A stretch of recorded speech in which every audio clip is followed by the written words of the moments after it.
Good afternoon, good afternoon, good afternoon, good afternoon. This is Evolution. Believing in you should be as powerful as you believe in God. Believing in you should be as powerful as you believing in God. Believing in you should be as powerful as you believing in God. Believing in you should be as powerful as you believe in God. Let me put on some music and wait for some people to come on. I know that it's 11 o'clock. A lot of people are at work.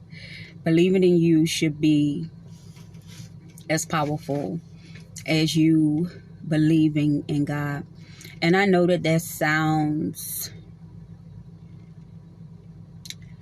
crazy because we were not taught that way, believing in us more so than you believing in God. We're not taught to put ourselves in such high regard. We're not taught to embrace ourselves to that magnitude.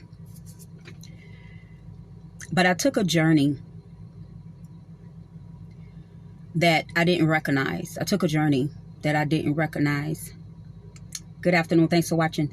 I took a journey that I didn't recognize. And I had to believe in me because I had been believing in God all of my adult life. And when I was poisoned, I was still a believer. But being a believer did not help me when I was poisoned and I lost everything. I'm going somewhere with this because this is not popular for the church.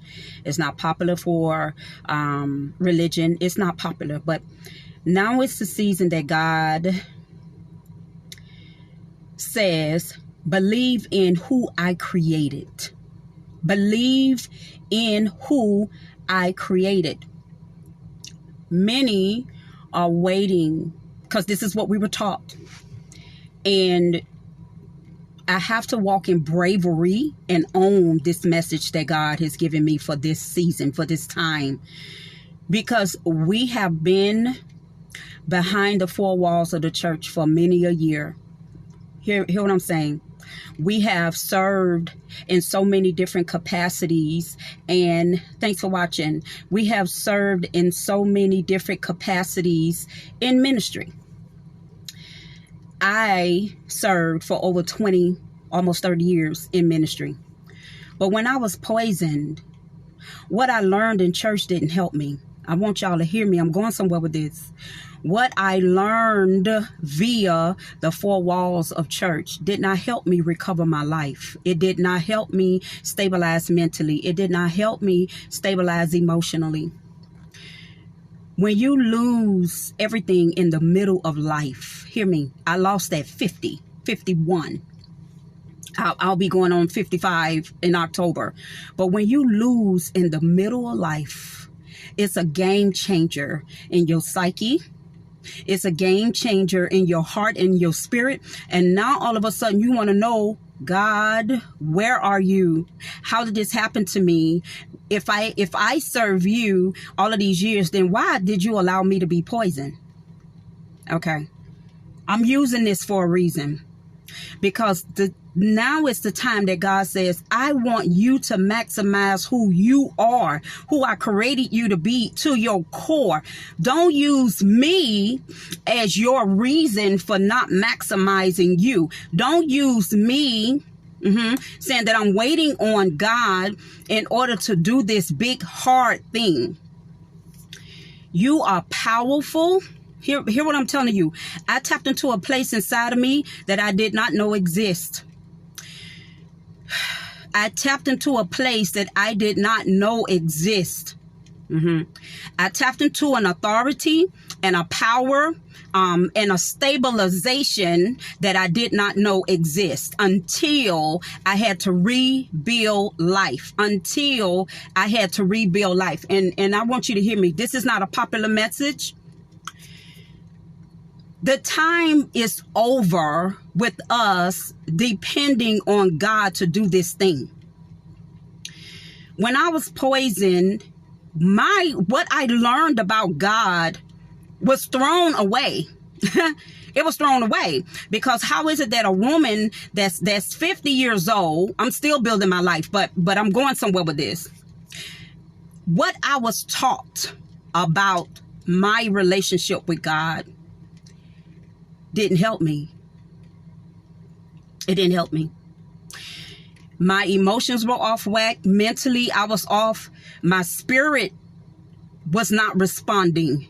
Okay. I had to go into a place inside of me. I want y'all to hear me, and I know a lot of people don't agree. I had to put what I learned to the side. And I said, Eureka, is you against you. I'm going somewhere with this. I'm going somewhere. God doesn't have anything to do with this climb. He doesn't have anything to do with it. Eureka, is you against you. All right. You against you. What does that mean? Mind you, listen, this is a good message, because the service has been interrupted. I had to put God to the side, and I had to tap into me. It was me against me. What do you mean, you against you? It was me who was being cultivated against the me that was poison. It was the me that was being cultivated against the me that was poison. The me that was poison lost her power. I didn't have anything. I was away from the interruption. I'm going to keep going. I was away from home. I didn't know anyone. I was in Atlanta. I lost my identity. So it was me against me. The woman that was poisoned was dying. But there was a woman that God was raising up. I want you to hear me. In order for me to get up and believe again, I had to put what was taught to me to the side and say, Eureka, is you against you. Is you and what you believed, your old mindset, your old emotions, the way you thought about life, the way you thought about you, and what you thought about who you were in God. I had to throw all of that stuff in the garbage, and I want y'all to hear me. This is not the time for you to downplay who you are. You were created by a great creator to do whatever it is that you can imagine. None of this is up to him. All of it is up to you. If you want it, you can have it. If you don't manifest it, then you don't believe it. We were taught incorrectly. Hear what I'm telling you. If God created you, this big God created you with all the power, all the authority, all the know-how. And if you don't know, you can go and learn. If he created you, then where are your limits? They're not with him. They're with you. So I ask you this. What version of you need to die in order for you to see who God created? What version of you need to die in order to see who God really created? The false representation, the false representation of who I was died when I was poisoned. God says, take all of this stuff off of you. Everything that you were taught, everything that you learned, unlearn, unpack all of that stuff and get down to the core of the amazing creature that I created you to be. We have not yet seen who God created us to be. And let me tell you this, and I'm going to come off of here. I had to rebuild core beliefs. One of them is killing my flesh. The only reason why I'm exercising like I am is to train my mind. She looks amazing. Look at my cheekbones. Okay, that's another subject. The reason why I exercise like I do with heel spurs and my ankle hurting and my knee and all the rest of that, I said to my body that hurts me to go to hell. Hear me. Excuse my French, because let me tell you something.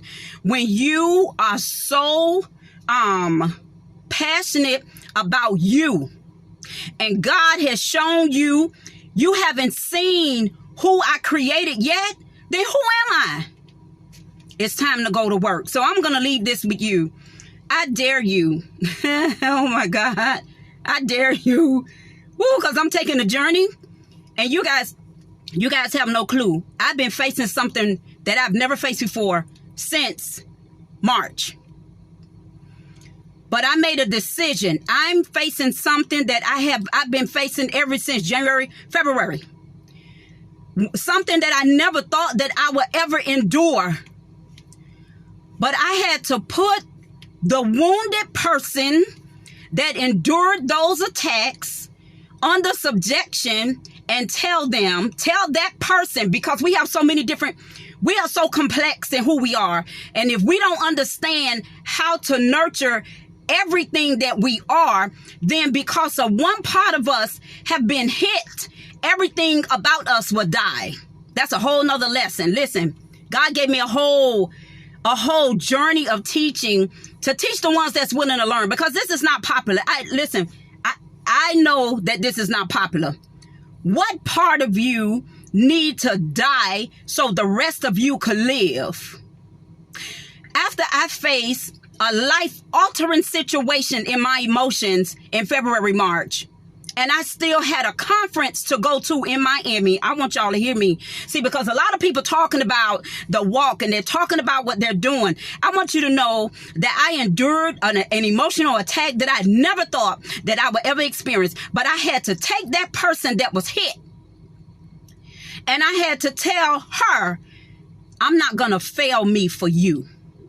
I'm not going to, and this is not outside of me. This is inside of me. I had to take the woman that was wounded, because all of me wasn't affected. I had a job to do. I had a conference. The conference was amazing in Miami. God showed up, showed out. But I had to put her under subjection. I had to take that wounded woman that was broken. Trust me, I was broken. But I had to, and and the reason why I'm doing this, because we don't know what type of power and authority we have in ourselves. Hear me. We have to understand our complexity. That means everybody that lives inside of us. We're mothers, we're fathers, we're sisters, we're visionaries, we are wives. What part of you is affected by you not making the right decision that's causing all of you to be stuck, stagnant, and not going anywhere? Okay. I had to tap into a me that I had never seen. I had to work on my mind. I had to work on my emotions. I had to learn to be stable. I had to learn to be consistent outside of the four walls of the church. Y'all, I want y'all to get me. This is not a God's job. It's not a God's problem. It's a people's problem. We don't know. We will lay down who we are for what we were taught behind the four walls. Listen, I'm not bashing. I'm telling you my journey. I'm telling you, when I learned how powerful God created me from my core, I no longer use him as a crutch. I no longer use him to say I can't do this. I no longer use him to say that I can't do this unless you do. God said you could do anything you want to if you stop using me as your crutch. Listen, seed time and harvest. I'm going to leave you with this: seed time and harvest. Seed time and harvest. In this season, there are going to be a lot of people that's challenged. This via the Holy Spirit. Now I went to a whole nother realm. There are going to be a lot of people that's going to be challenged. But I want you to know that there is seed, time, and harvest. Plant the seed. Let the time go by. Water the seed. Fertilize the seed. And then come harvest. Many of us, because we really don't know who God really is. I want you to know. Guess what? After me serving for over 25 years, I never knew God like I know him now. He ain't none of what I was taught. Hear me. I'm not bashing. But if you have ever had to face a life-altering situation and you had to build life from the core of who you are and from the gifts from your hands that you were created to do, you will understand what I'm saying. I've never had a job. I don't know what it is to punch a clock. And I'm not bragging. God just made me like that. I've had my ups. I've had my downs. But let me tell you something. I have never been a master of me. I've never been a master of me. In these times, you got to become a master of who you are. Hear what I'm telling you. God's job is done. He made you wonderful. He made you great. He made you when he made you finished. Now, the only thing that has to be done, that you have to be watered, you have to be nurtured, you have to time, and then the blossom, the magnitude of who you are will come forward. Seed, time, and harvest. If you don't get to know the new you, you will never say, I didn't know I was me. Listen to me. You are more powerful than you think. But because you don't know your formula, you don't know what you need every day to wake up. You don't know how to win. You don't know. It's not that you're not equipped. You need to unlearn to learn. You need to learn your personal formula. What do you need to win? Are you failing because you don't have a formula? Is it that you're grasping at straws, trying to make everything happen when every creature that was ever made by the Creator has a formula? How do you think? What do you need to think better? Who do you need to talk to in order to learn, how you understand, how you are emotionally? We are not the same. Tap into your personal formula. What is your formula? I tapped into mine. And guess what, guys? It wasn't behind the four walls of the church. Listen, I own my message because I had to live this message. And the only reason why I'm able to deliver it is because I know the truth about it. It is not popular. But if we do not tap into the genius inside of us, if we don't learn our formula, if we don't learn how we think, if we don't learn what keeps us stable, what keeps our emotions stable, what keeps our soul anchored to where we could produce how God created us to produce, we will continue to struggle, people. We'll continue to struggle. I learned my formula. Now, what's yours? What's your formula? I get up. I pray. I meditate. But I get to my formula. What do you need to win? It's so important that you know what we are followers of man. Hear me. We got to follow somebody, but hear me. If you don't follow you, if you don't tap into you, if you don't follow your regimen for you to be the creative that God created you to be, then you will always look for someone that's doing better than you. The appearance of what looks like they're doing better than you. Because that's what we do. We don't show transition. We just show our highlights. And that's what we're attracted to. Don't be fooled. Hear me. You must tap into your formula. Find out what is your formula. What makes you think to the highest of your ability? What stabilize your emotions? What do you need to feed and fuel your body? What time of day is your mind at its maximum capacity? What time of day do you need to sleep? What time of day do you need to get up? What hour of the day that you are at your best? What do you need to put in your body? What vitamins do you need to take? This is a personal formula. Find it. Tap in it. If you do not find your personal formula, you will never be able to say, I didn't know I was me. I want y'all to know that what I faced in March, I'm still in it. But I refuse to fail me. What me? My new me. Because see, because I worked so hard on me. Hear what I'm telling you. I've never worked intentionally leading me. You must become intentional. I have birthed out another me. Why? because I got to understand who I am, my complexity. So what version of you that you need to say goodbye to? What version of you is not working for you anymore? What version of you that know that you want more, but because you won't let go of this version of you, you walking in confusion. You're tired. And you keep going to God for the same problem. Listen, he's not going to give you an answer. What he's going to do is send you back to you. He created you with everything you need. Now go get it. Love you. Bye-bye.